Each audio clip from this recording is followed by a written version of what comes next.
მოგესალმებით მეგობრებო, როგორ ხართ? მოგიკითხავთ დიდი სიყვარულით.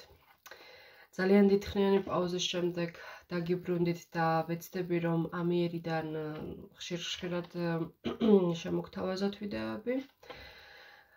ჩვენი საჯარო გაშლები ძალიან მომენატრეთ. მოდი ამჯერად ვნახოთ საჯარო გაშლა სახელწოდებით. თქვენს მიერ ჩაბექრებული პიროვნების ფიქრები როგორია? ნახოთ. იფიქრეთ თქვენს მიერ ჩაბექრებულ პიროვნებაზე, მოეშვით, მოდუნდით. და მოდი ნახოთ. რას ფიქრობს თქვენს მიერ ჩაბექრებული პიროვნება თქვენზე და ორი არკანი ამოვიდა. განდეგილი და ათიანის ხმლები. თქვენს მიერ ჩაბექრებული პიროვნება, ალბათ თქვენს ხედავთ როგორ არის. საკმაოდ დარდში, საკმაოდ განცდებში პერიოდი აქვს ისეთი, რომ უნდა მარტო ყოფნა, გამარტოვება ამ ადამიანს, ყველაფერზე დაფიქრება, იმიტომ რომ შეიძლება ცხოვრებაში ქონდა ისეთი პერიოდი, ან თქვენგან ქონდა ისეთი პერიოდი, რომ მან მიიღო იმედგაცრუება და ისეთი დარტყმა, რომელსაც არ ელოდა, ხომ? ანუ სულად შეიძლება თქვენ არ ხართ არაფერ შუაში და ეს შეიძლება იყოს მისი არ ვიცი, ახლობელი ან მნიშვნელოვანი ადამიანებისგან იმედგაცრუება და ისეთი საქციელი, რომელსაც არ ელოდა, რამაც გამოიწვია მისი, ასე ვთქვათ, განდეგილობა ყველა ადამიანისგან თუ ყველა ადგილიდან, ხომ? ანუ მისი ფიქრები თქვენთან მიმართებაში არის, რომ ძალიან იმედგაცრუებულია, ძალიან გულნატკენია, ძალიან განადგურებულია და ურჩევნია, რომ მარტო იყოს თავის გზაზე, რთულად იყოს, მაგრამ ყველაფერზე დაფიქრება სჭირდება თითქოს ამ ადამიანს და შეიძლება თქვენთან მიმართებაშიც გქონდეს ასეთი დიალოგი, რომ იცი რა, მე მჭირდება ყველაფერზე დაფიქრება, ხო? ანუ მე მჭირდება ცოტა მარტო ყოფნა, ხო? ცოტა პაუზა, ცოტა განტვირთვა. ეს ყველაფერი სჭირდება რეალურად ამ ადამიანს. მოდი ვნახოთ კიდევ რა ფიქრები აქვს თქვენს მიერ ჩაბექრებულ პიროვნებას და მე მაინტერესებს ეს მდგომარეობა რატომ აქვს ამ ადამიანს, ანუ ამ მდგომარეობის მიზეზი რა არის?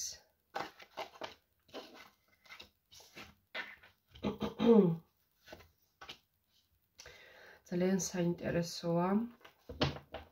მე ვფიქრობ, რომ ეს მისი მდგომარეობა გამოწვეულია იმით, რომ ეს ადამიანი რეალურად საკმაოდ ემოციურიც იქნება და ამავდროულად თითქოს თვითონვე ცდილობს, რომ სპეციალურად შეიქმნას პრობლემები, ხომ? ანუ ბარიერები, რომელიც აქვს მის ცხოვრებაში, ეს ბარიერი შეიძლება იყოს ის პრობლემები, რომელსაც უნდა რომ გაექცეს, ხო? და ეს ბარიერი დიდი ალბათობით თვითონვე აქვს შექმნილი საკუთარ თავში, ხო? ანუ რეალურად შეიძლება ბევრად უკეთ იყოს ყველაფერი, მაგრამ თვითონ იმდენად ემოციურია, რომ უბრალოდ ვერ გაურბის თითქოს აი ამ მდგომარეობას და აი ეს სიმყუდროვისკენ მიმავალი გზა, ასე რომ ვთქვათ, რომელიც მას სურს, თვითონ იქმნის რაღაცა თითქოს დაბრკოლებებს და უძნელდება აი ამ სიმყუდროვეში შესვლა, ხო? ანუ თქვენთან მიმართებაში რეალურად ესეთი ფიქრები აქვს, რომ უნდა თქვენთან მოსვლა, მაგრამ არსებობს რაღაცა დაბრკოლებები თქვენთან მიმართებაში, რის გამოც ვერ მოდის. და აქედან გამომდინარე ვარდება მერე ზუსტად აი ასეთ მდგომარეობაში, ხო? მოდი ვნახოთ ახლა როგორი გრძნობები აქვს ამ ადამიანს თქვენთან მიმართებაში. ფიქრებში გასაგებია, რომ იმედგაცრუებულია და ტკივა და აუჩვენია ცოტა ხანი მარტო იყოს, ყველაფერზე კარგად დაფიქრდეს, ის სიტყვებს რომ არ ცდება ისეთი პიროვნება, საკმაოდ მარცხს რო ვერ ეგუება ისეთი ადამიანი და მუდამ გამარჯვება რომ უყვარს, საკმაოდ მატერიალური ადამიანია, მაგრამ ხშირად ისეთ რაღაცეებს აკეთებს, რაც მისთვის, ასე ვთქვათ, ძალიან დამღუპველია და თვითონვე ვერ ხვდება ამ ყველაფერს, ხომ? ანუ აქ ხედავთ ხომ ბიჭუნას როგორ მიდის უფსკრულში და იმდენად არის გართული და იმდენად არის აი თავის ესე ვთქვათ ნაჭუჭში რომ ვერც აცნობიერებს რეალურად მის გარშემო რა ხდება და მხოლოდ შიგნით რაც არის ის აინტერესებს ხო ანუ ეს არის ადამიანი რომელიც ბევრ რამეს არ უფიქრდება რეალურად და თქვენთან მიმართებაში გრძნობებში ზუსტად ამასთან გვაქვს საქმე ხო ის თითქოს დამარცხდა იბრძოლა ანუ თქვენთან მიმართებაში ბევრი ბრძოლა გაიარა თუნდაც იყოს ეს ფსიქოლოგიური თუნდაც იყოს ნუ შეწინააღმდეგება ქონდა ვიღაცებთან შეიძლება და ნუ ამ ყველაფერში მარცხი განიცადა და ძალიან სულელად ჩათვალა თავისი თავი, რომ აი ეს რაღაცა ნაბიჯები გადადგა და თითქოს არ დაუფიქრდა ყველაფერს, ხო? და შეიძლება ესეთი ფიქრებიც ქონდეს რეალურად ამ ადამიანს, რომ მე ძალიან შევცდი ეს რომ გავაკეთე, მე ძალიან შევცდი რომ რაღაცებს დაკვირვება არ გავუწიე, ხო? და თითქოს თავისი თავი ესეთ მდგომარეობაში ყავს ჩავარდნილი, რომ უფრო მეტი უნდა გაეკეთებინა თქვენთვის, უფრო მეტად უნდა ებრძოლა თქვენთვის. ხომ უფრო მეტად უნდა მოენდომებინა თქვენთვის და ეს ნუ შეიძლება მეტად იყოს რაღაცა სინანულთან საქმეც ხომ ანუ ნანობს რეალურად ეს ადამიანი რომ ის ნაბიჯები რაც რეალურად მას უნდა გადაედგა თქვენთან მიმართებაში, ოღონდ ეს ნაბიჯები უნდა ყოფილიყო მისი მიმართებით ძალიან სერიოზული ნაბიჯები და ნუ თulis რომ სულელური ნაბიჯი იყო და სულელურად მოიქცა, ხო? მოდი კიდევ ნახოთ რა ხდება მის გრძნობებში.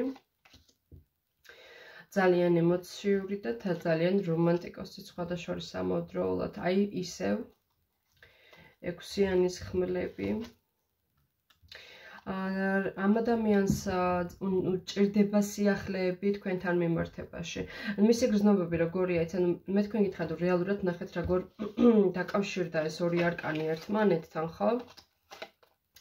როგორც ამ კაცს აქვს ახლა ზურგში ხმლები, ისე აი აქაც ნახეთ, ვერ ხედავს და ხმლები, ასე ვთქვათ, მიქრიან მისთვის, რომ ატკინონ. ზუსტად ესეთი მდგომარეობა აქვს თქვენთან მიმართებაში. ზუსტად ესეთი გრძნობები აქვს თქვენთან მიმართებაში, რომ თითქოს აი რაც არ მოელის ის უნდა მოხდეს რა და თითქოს აი ეს მოლოდინის რეჟიმი რაც აქვს, ხო? რაღაცა უნდა რომ წავიდეს, ყველაფერი კარგად იყოს, უნდა რომ სიახლეები იყოს მაგალითად თქვენთან მიმართებაში, რაღაცა ახალი სჭირდება მას, რაღაცა დადებითი სჭირდება, მაგრამ უეცრად, ხო, რაღაცა შეიძლება ეს თუნდაც იყოს მოგონებებით, თუნდაც იყოს წარსულის გამოცდილება ხო მიღებს ისეთ დარტყმას, რასაც რეალურად არც ელოდებოდა და მისთვის ეს ძალიან ტკივნეული იყო, ხო? ანუ რეალურად შეიძლება თქვენთან მიმართებაში ცოტა უნდობლობა ქონდეს გაჩენილი ამ ადამიანს, რომ მე ვერ ვენდობი ამ ადამიანს, ხო? ესეთი მდგომარეობა ქონდეს თქვენთან მიმართებაში. მაგრამ მაინც რაღაც კარგის მოლოდინი აქვს და მაინც რაღაცნაირად ფიქრობს, რომ ყველაფერი გამოუვა და აი იმ მდგომარეობიდან, აი იმ რთული მდგომარეობიდან, რა მდგომარეობაშიც ახლა არის ეს ადამიანი, აი ამ მდგომარეობიდან გამოვა. ამ ადამიანს სხვადასხვა მინდა გითხრათ, რომ ენატრებით, იმიტომ რომ ნახეთ, ენატრებით და ძალიან ბევრს ფიქრობს და თავის გრძნობებშია გადაშვებული, ხო? ნუ ემოციურობაც ერთად აქვს, იმ კაცრაც ერთად აქვს, ხო? ძალიან ესეთი პიროვნება არის რეალურად. რთული პიროვნება არის რეალურად ამ ადამიანს თქვენთან მიმართებაშიც აქვს გარკვეული გრძნობები, რომელიც მაგალითად ერთ-ერთი მონატრება და ამ ადამიანს რა თქმა უნდა და ენატრებით და ნახეთ ამავდროულად რა ხდება აქ ამგვივი და შეყვარებულები, რაც იმას ნიშნავს, რომ ამ ადამიანს თქვენთან მიმართებაში რაღაც კარგის მოლოდინი აქვს, უნდა უფრო მეტი მოხდეს თქვენს ცხოვრებაში, მეტი მოხდეს თქვენს ურთიერთობაში, ხო? და თითქოს ეს მდგომარეობა მას აი ეს დაბრკოლებები რაც აქვს, მას ხელს უშლის და აი როდესაც გამოვა აი ამ დაბრკოლებებიდან, როდესაც გამოვა აი ამ ცუდი პერიოდიდან, მე ვფიქრობ, რომ ეს ადამიანი თქვენთან მიმართებაში, ნუ სერიოზულ ნაბიჯებს განახორციელებს, მაგრამ ჯერჯერობით რატომღაც ამჯობინებს, რომ მარტო იყოს და ამჯობინებს, რომ ყველაფერზე კარგად დაფიქრდეს, აწონ-დაწონოს, შეეგუოს თავის ამ რაღაც დამარცხებას, თავის აი ამ სულელურს აქციელებს თქვენთან მიმართებაში, რასაც თulis რომ თქვენთან მიმართებაში სულელურად მოიქცა და აი ამ ყველაფერს, როდესაც მორჩება, მე ვფიქრობ, რომ ეს ადამიანი თქვენთან მიმართებაში აუცილებლად გადმოდგავს ნაბიჯებს